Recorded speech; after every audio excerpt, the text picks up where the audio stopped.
So students, you understand if your lung is damaged, like from smoke or whatever, and you want to, and normally our lungs are what oxygenate our body. That's what, but they're damaged. And so this rests the lungs, give it time to heal, and the oxygenation is artificial.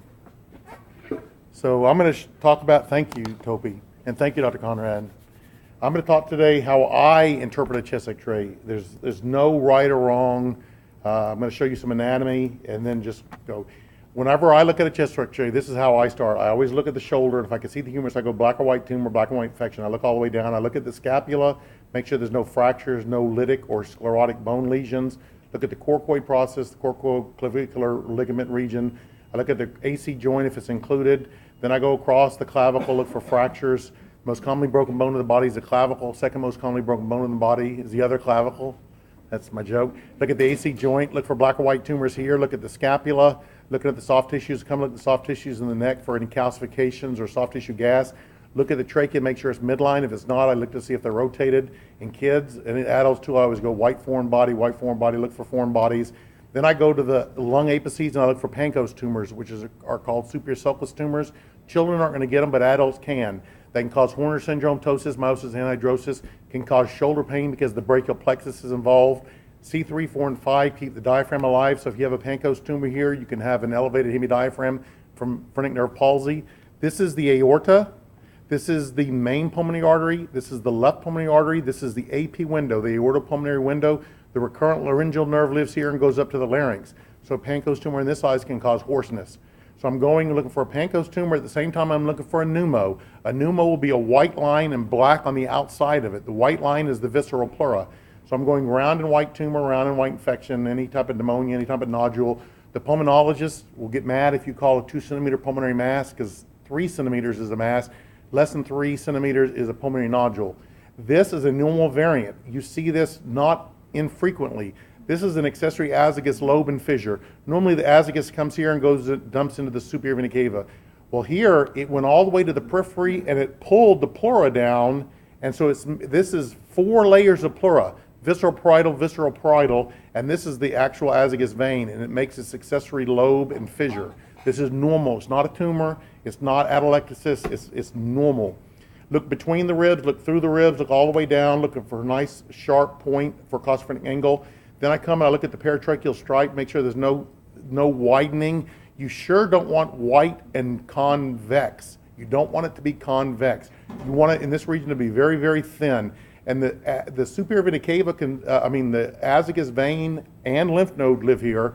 But sometimes if they're supine, like in the trauma or they're ICU, they're on their back, and you get venous hypertension or just by being on their back, the superior vena cava can be prominent and the azygous can be prominent. I look at the right pulmonary artery, the hilum, make sure it's not lumpy, bumpy. If it's lumpy, bumpy, you worry about adenopathy.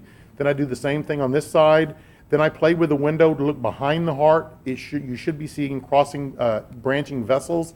If it's all white, that could be a pneumonia, that could be atelectasis, that could be a tumor, that could be a hiatal hernia, that could be anything back here. It should have branching vessels. And again, I look at the AP window, I look at the pulmonary artery.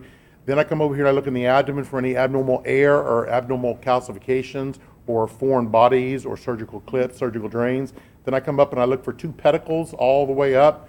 And if it was a trauma patient, then I would go rib 1, 2, 3, looking for a fracture, go all the way down, looking for a fracture. Ideally, the optimal study is a PA, an erect, standing up PA. That means that the x-ray, the cassette is in front, and the x-ray is going through the posterior to anterior approach. And that is because our heart is in the front of the chest, and you want less magnification. The AP, which has to be done on portables, has to be done, doesn't have to, but most of the time on portables, the ICUs, the ER patients, they're laying on their back, they do an AP, and that'll magnify the heart. It's not at the 72 inches that a PA is, so there's magnification, you just have to realize that. But some patients can't have an erect PA. So this is the lateral view. I start to look at the sternum, make sure there's nothing going on. It's easy to forget to look at the sternum. In breast cancer patients, you want to make sure there's no big internal mammary lymph node chains abnormal here. I look at the trachea, make sure there's no foreign body. Normally you can see the humeri here, so you look at the bones. Sometimes if you see what looks like a lollipop stick, it looks like a white stick. It looks just like the lollipop stick. That is, a lot of patients here have an implantable contraceptive device. They put it in the soft tissues of the arm, and if you look, we saw one this weekend. There was that, quote, popsicle stick. It looked just like a popsicle stick or a lollipop stick, and it was in the soft tissues.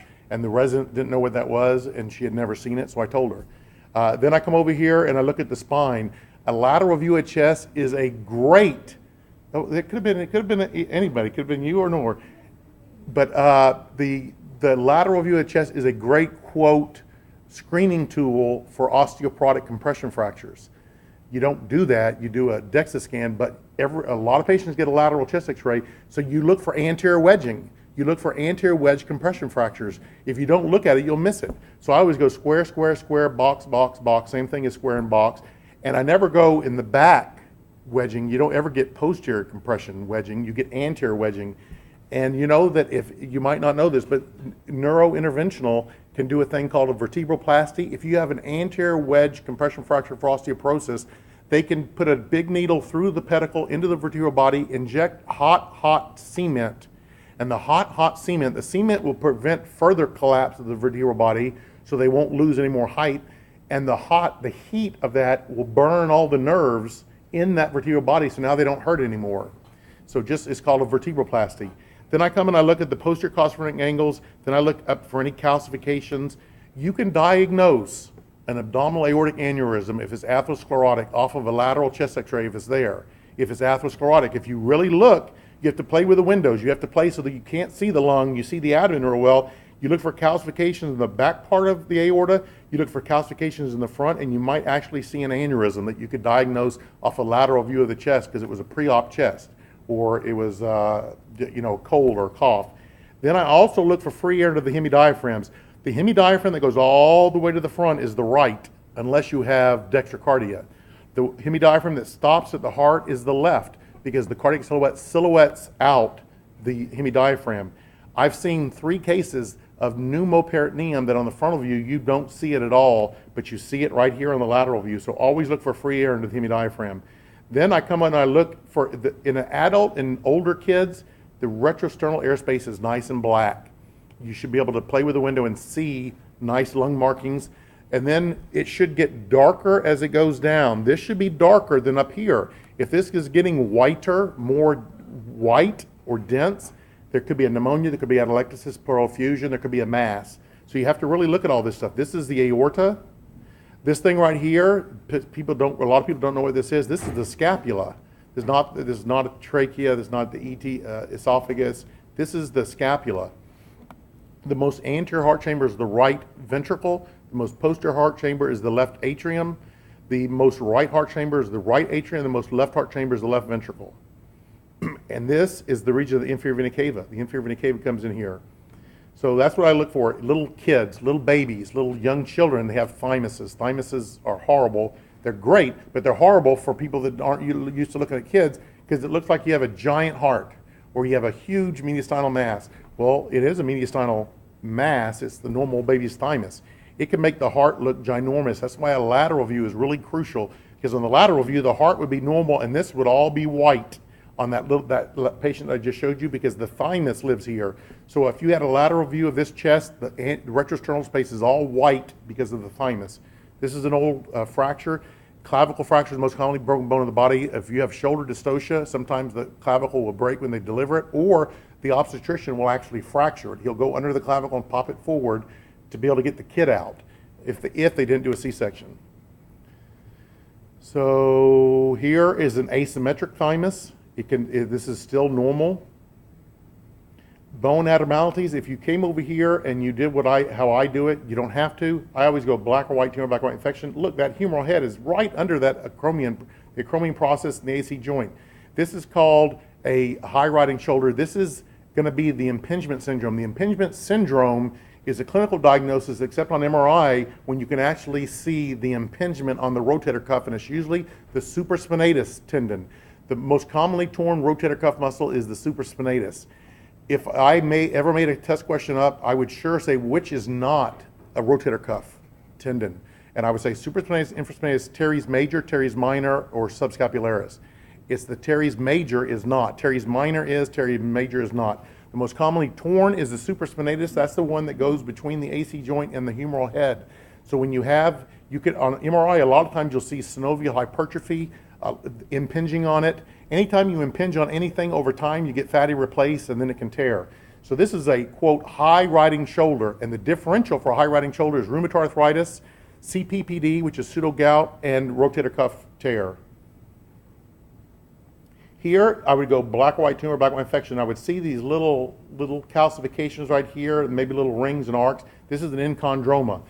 This is a normal finding. A lot of students will see this. A lot of residents will say, man, there's cortical thickening. This is bad. No, this is normal. This is where the deltoid muscle inserts on the humerus, and it causes this cortical thickening that's stone cold normal. Here, I would come over here and go black or white tumor, black or white infection, black or white tumor, black or white infection. There's a pathologic fracture here. If I looked over here, there's a little moth-eaten bone here. There's a pathologic fracture through here. This bone is moth-eaten. Is a bunch of little primitive patterns. When you see a primitive pattern, it's Mets myeloma lymphoma. This patient had multiple myeloma. Children don't get myeloma, but they do get metastasis. The primary tumor that is almost 100% purely lytic is renal cell. Multiple myeloma, Mets myeloma. If you get a lateral view of the skull and you see all these holes in the skull, Mets myeloma. Here, you come over here, look all the way across, look across, and here, if you were really good, you would see a little angle compared to this side. And here's this the scapular spine. There's another little white line right here. This was a trauma. This was a scapular fracture that involved the inferior neck. And they almost always get a CT, at least for the chest, and you can see how easy fractures are to see on a CT. Fractures can be tough to see on a chest x-ray, especially non-displaced rib fractures can be really tough to see. And a lot of times the ER will say no displaced fracture, because we'll know that often they do a CT and they see all these fractures that we don't see on a chest x-ray. But this is the scapular fracture. Here, sometimes the hardest thing to find are the things that are supposed to be there that are not. If something's not supposed to be there and it is, it's easier to find than something that's supposed to be there and it's not. You could easily show this and people might call it normal, but if you do the way I do it, you don't have to, but this is how I do it. Black or white tumor, black or white infection, black or white tumor, black or white infection, scapula, clavicle. Where's the clavicle? I don't have a clavicle, I don't have a clavicle, now I have a clavicle. Now I have a clavicle, I don't have a clavicle, I don't have a clavicle. You see what I'm saying? If I see it, because I'm obsessive compulsive, I do the same thing every single time. This is cleidocranial dysostosis. They can have complete absence of the clavicles, they can have partial absence of the clavicles. They have membranous bone, midline membranous bone abnormalities. They get Wormian bones, they can get widened pubic symphysis, they have absence clavicle. These people can do that like a seal and tap their shoulders together. These might be those contortionists that can fit in the little cubes, because they can really, I can't because I got clavicles. This is Spina Bifida Occulta. I don't ever dictate Spina Bifida Occulta. I say incidental nodes made a failure, complete fusion of the posterior elements at T1 and T2. And the reason I do that is because some people will see the word Spina Bifida and not see the Occulta and freak out, and then they get an MRI for no reason. This person doesn't have any problems. We all could have Spina Bifida Occulta. So that's how I say it. Incidental node has made a failure, complete fusion of the posterior elements at the blah blah level. We look at the neck, the trachea is displaced to the right. There is some rotation to the right, but this is really displaced to the right, and there's all this increased density. These are calcifications. This is Dr. Meyer's film. It's from this is a very old study. This is a patient that had TB, and that's called Scrofula. When the old days, they used to have a lot of TB. Didn't they have a TB asylum around here in Louisiana? And these are adenopathy that calcify, and it's called Scrofula from TB. Some places of the world still have it. You shouldn't see it here in America, but you do see TB, but you shouldn't see this advanced. This is a huge, quote, heart. Be careful on a chest x-ray calling cardiomegaly, because it could be a normal sized heart with a huge pericardial effusion. So classic is a water bottle configuration for pericardial effusion. You tell them, does the patient have pericardial effusion? They'll listen for a friction rub, they'll do an echo, but be careful calling cardiomegaly off of a chest x-ray, because it can fool you. Here, we have deviation of the trachea. We have a bulge. This is the aortic arch, the knob. Here, we have a soft tissue mass, and we have another bulge. I told you we don't want convexity in this region. We want it to be nice and thin. This is a mediastinal mass that they did a CT on, and you can see it's a huge substernal thyroid goiter. This is the trachea, this is the thyroid, it's heterogeneous. There's a huge goiter that goes below the sternum, and it's displacing the trachea to the right. Here's the trachea. This is a big substernal thyroid. The differential for a mediastinal mass are the 4 T's: substernal thyroid, teratoma, terrible lymphoma, and thymoma. They're always asked a question: which percentage is higher? If you have a patient with a thymoma, that they will have myasthenia gravis, or if you have a patient with myasthenia gravis, that they will have a thymoma. Which percentage is higher? The percentage is higher in the patients with a thymoma having myasthenia gravis. So a lot of patients with thymomas have myasthenia gravis. Not all patients with myasthenia gravis have thymomas. So that used to be on the boards. I don't know if it is still, but just know that when you see a thymoma, you got to really worry about myasthenia gravis. Lungs, round and white pancreas tumor. This is bullous changes. You see these little white lines, but when we come over here, white, white, white, this should have been black. This should have been aerated lung. This is a pancreas tumor called a superior sulcus tumor. This patient might have a little bit of elevated diaphragm. If you suspect phrenic nerve palsy, what study do we order first years? Sniff test. We tell the physician, order a sniff test. We bring them down, Dr. Carbo or I, or who's ever covering fluoro that day. We'll bring them under fluoro, we'll stand them up, we'll use the fluoro machine. The differential is that there's atelectasis, and that's why the diaphragm is elevated. Maybe it's eventration, a congenital weakness, and the diaphragm is elevated, or it's phrenic nerve palsy. If the diaphragm is elevated and is due to diaphragm, what's the word I just said, and I'm drawing a blank? Eventration, congenital weakness, when they go, the normal one will go way down and the elevated one will go down a little bit. So that's normal, that's eventration. If it's phrenic nerve palsy, it'll be paradoxical, it'll go up. So you have to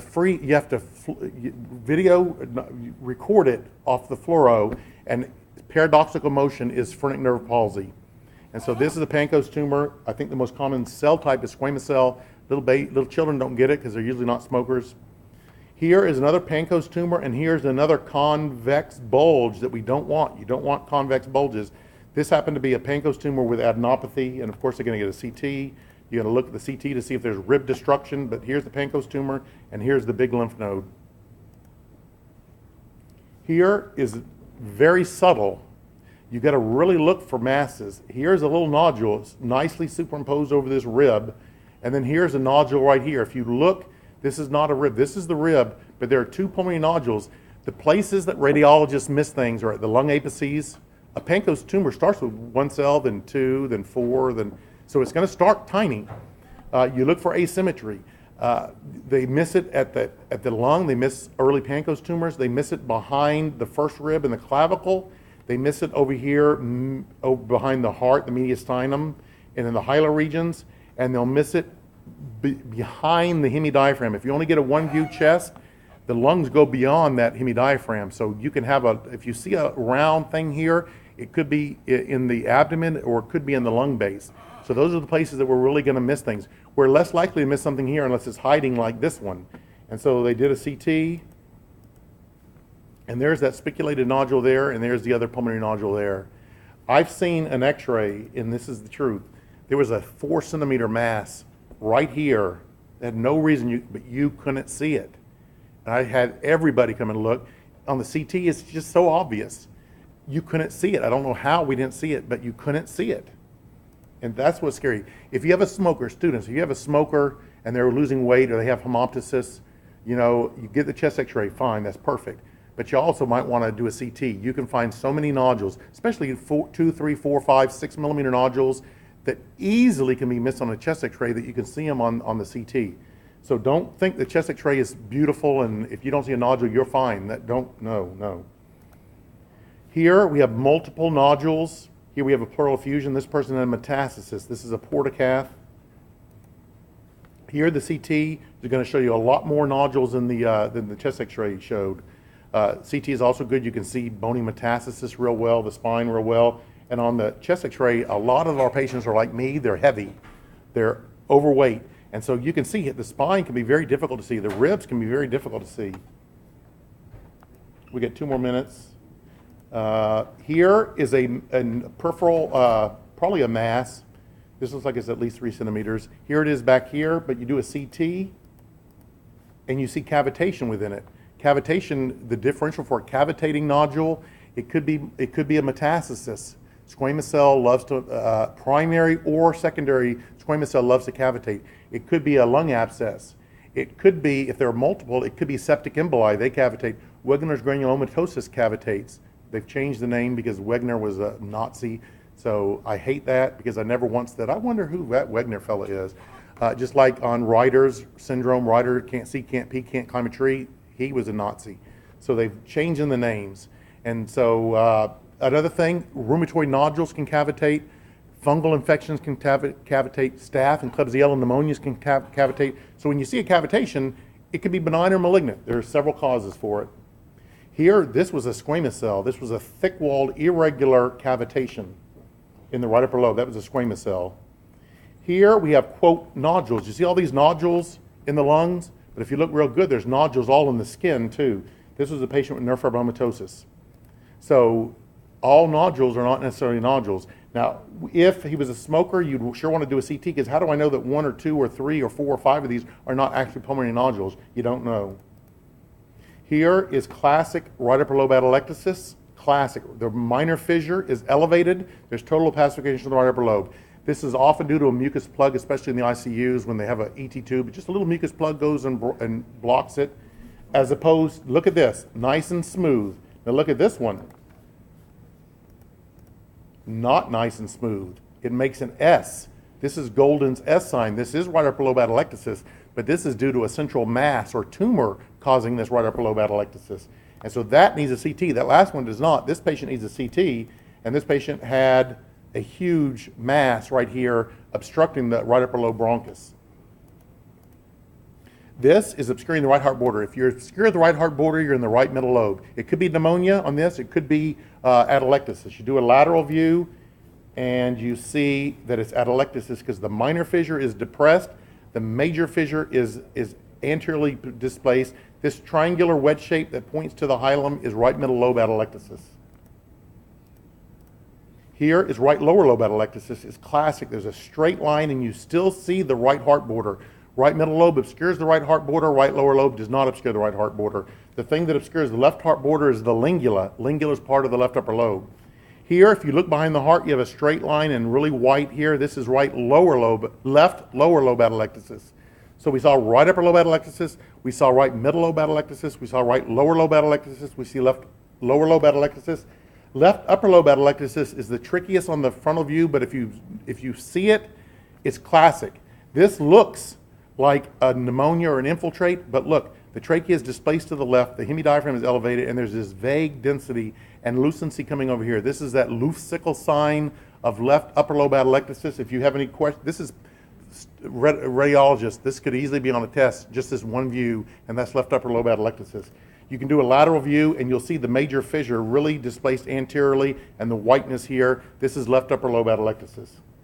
So I'll stop there because apparently there's a class or something coming. And thank you guys. Thank you, Topi.